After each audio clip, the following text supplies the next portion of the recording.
Today I will continue my puny, pathetic attempts to sound like a funny guy. If you haven't watched the previous part, go check it out to get the context. Or don't, couldn't care less. Anyhow, we have returned to the UNATCO HQ. Don't forget to search the place and collect the goodies. There is an augmentation canister that have an upgrade for legs. You could either run silently or improve your jump, speed and decrease falling damage. The choice is obvious.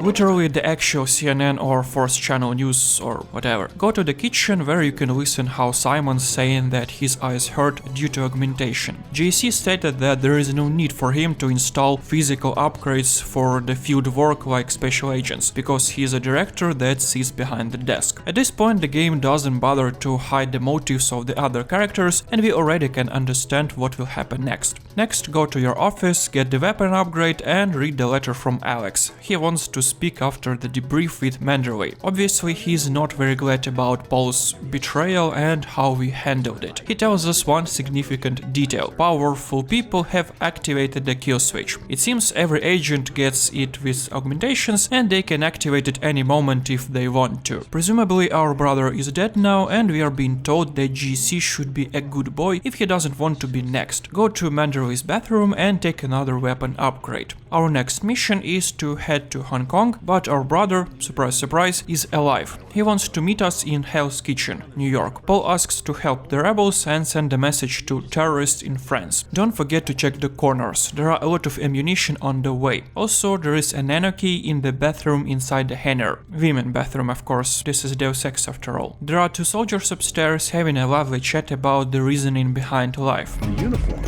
If it wasn't for Simons, we'd still be wearing those little white helmets. Yeah? He's what they call a philanthropist. Don't you know what a philanthropist is? Yeah, like Nietzsche.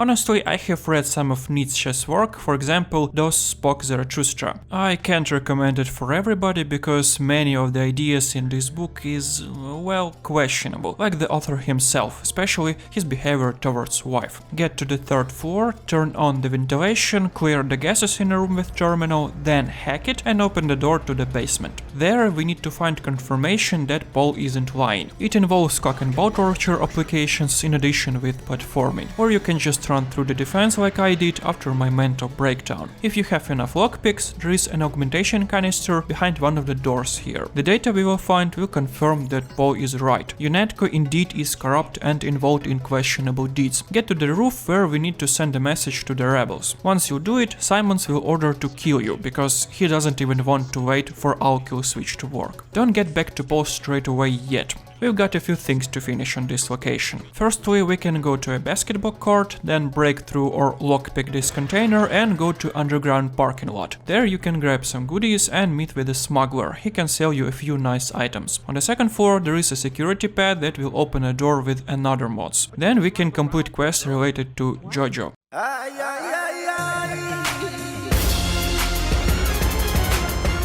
Local gangsta or whatever. At first talk to the hotel owner, then Sandra, and then you can get out and come back again to the hotel and this will trigger Jojo's appearance. He wants Sandra to go with him. There are a few ways to resolve this conflict. You can either give father a gun, Jojo can shoot Sandra, or you can take out Jojo by yourself. The choice is yours. Now let's get back to Paul. Here things get interesting. Talk with brother, he'll explain that Simons is a part of Majestic 12, local Illuminati's group that can control UNATCO. During our talk, Paul's apartment will be raided by agents. We can fight them back and if we die, we'll walk up in UNATCO prison. Honestly, it's easier to do this way. Or you can run and get to the subway. Then we will meet Agent Navarro, if we didn't kill her on a plane with Lebedev. We can deal with her here, or once again, if we will surrender, we can get her kill switch phrase and get her through dialogue option.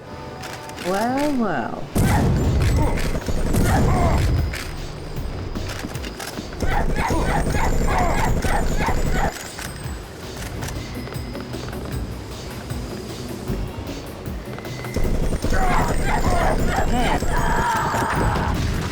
Hasta la vista, baby. Anyway, Gunter will be next, and honestly this time I surrendered, because we can get a phrase for him later as well. Once we will woke up, an unknown friend called Daedalus will open a cell door for us and we will escape. If previously the game could be played as glorified shooter, so now stealth is preferable. Here we can go in a few areas: robot maintenance, command center or medical. In lab civilians are mostly friendly except for this secretary somehow. I really knew that JC shouldn't go to that women bathroom. Anyways, scientists on the other hand are more than helpful. To get augmentation you should hack a computer. It will give you either a spy drone upgrade or a force field that will protect against missiles and grenades. Can't say that drone is that bad, but I'd better shoot my way through, so additional protection works fine for me. We can also release animals, but I'm not a big fan of doing so. I've done it previously when I completed this level stealth, but still you should deal with them later anyway, just an additional headache. Paul is dead and we should find his body in order to help us to defuse our kill switch. Then our contact will give us the code for the exit. Still, we are not finished here. In command center we can disable security cameras and there is a lot of non-lethal equipment if you want to go stealth. Also, as a detail, we can see a Majestic 12 logo. Now Illuminati don't care to hide anymore. Next up, engineering and armory. Once again, you can do this quietly or like a real man.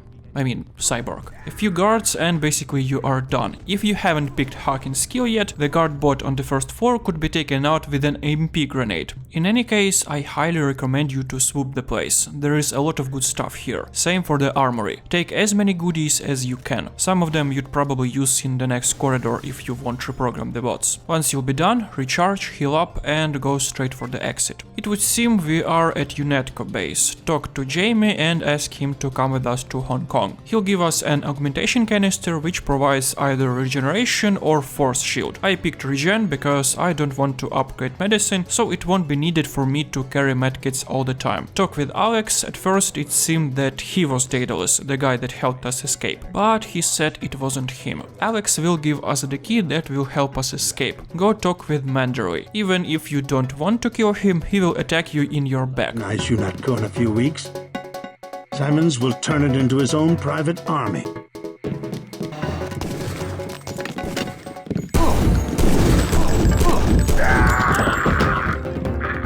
Can't say it wasn't a pleasure. Scavenge the place, especially the plasma clip if you picked up a gun in armory. Head to the exit and go to helipad. Next stop, Hong Kong. Before we reach our destination, we should make a forced pit stop. Our chopper is grounded and we should unlock its weapons and the hangar doors. Use the vents if you want to go stealth. I, on the other hand, used my favorite approach. Loot these boxes for the key and unlock our chopper. After that, security bots will appear. Honestly, I don't remember how effective or non-effective plasma gun was, so let me try it real quick.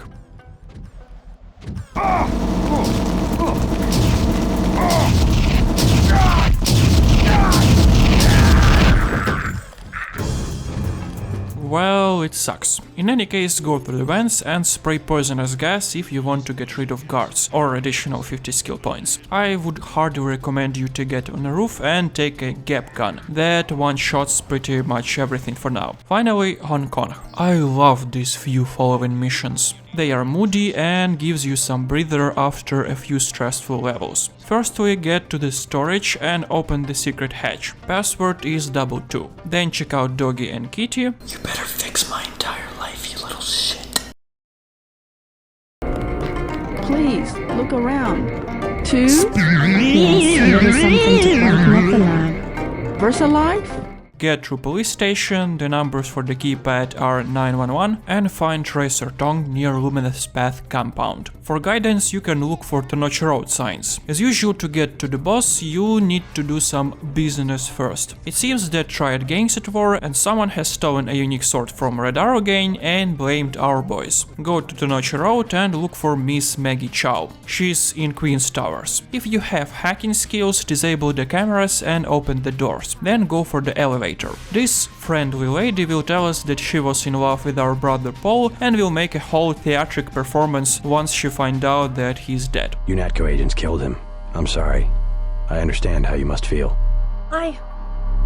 No, it can't be! We have many prize Buddhas, you will observe.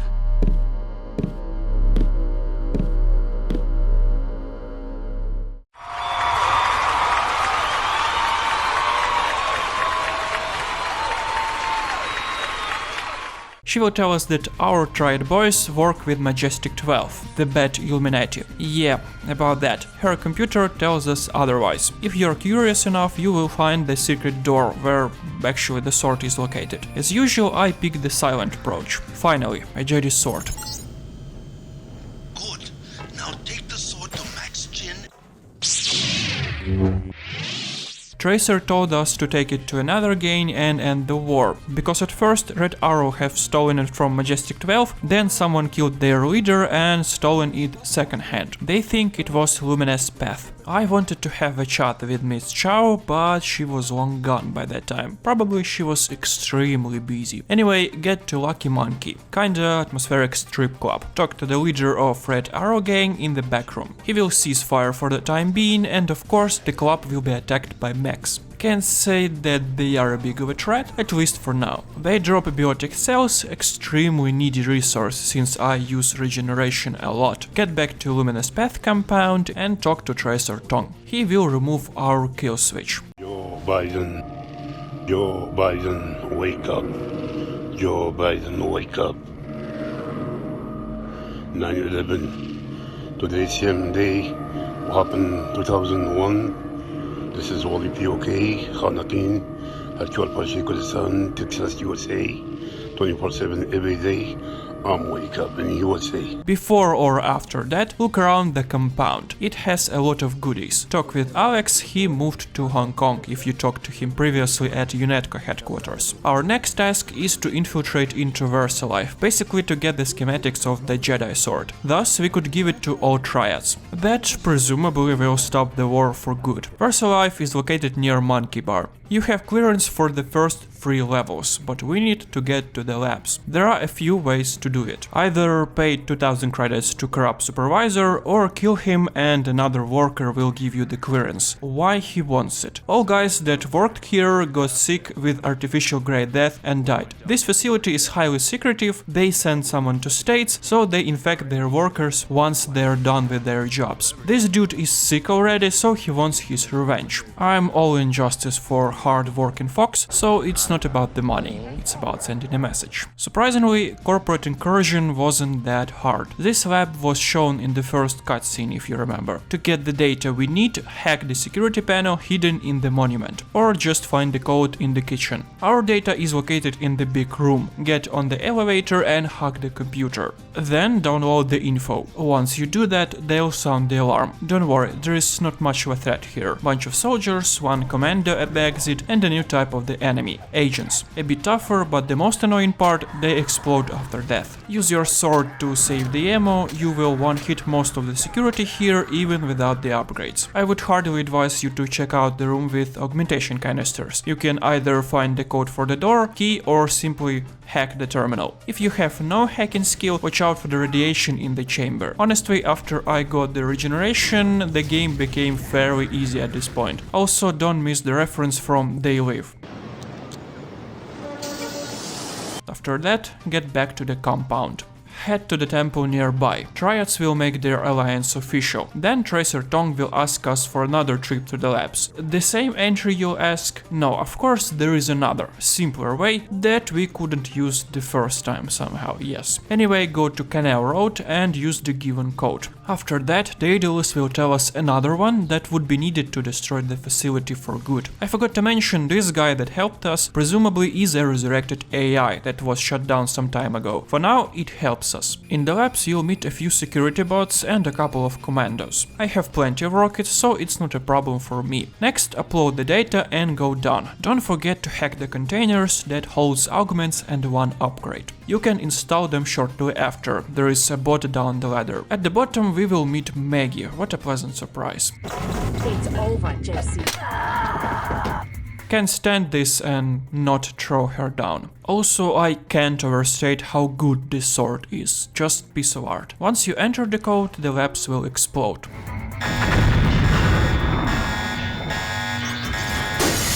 Watch out for the nasty bots. I've used the EMP grenade, the easiest way for me to deal with them. Then get down to the exit. Pick a pipe without gas. Tong tells us about Illuminati, that they are real. No shit, Sherlock. Basically, we should fight one Illuminatis with another. Splendid. Next up, New York for the third time. There we should find a guy named Stanton Dowd in order to find this first good Illuminati group. At this point we're almost 16 hours in, but barely past half of the game. To not make this video too long, I will continue in the next part.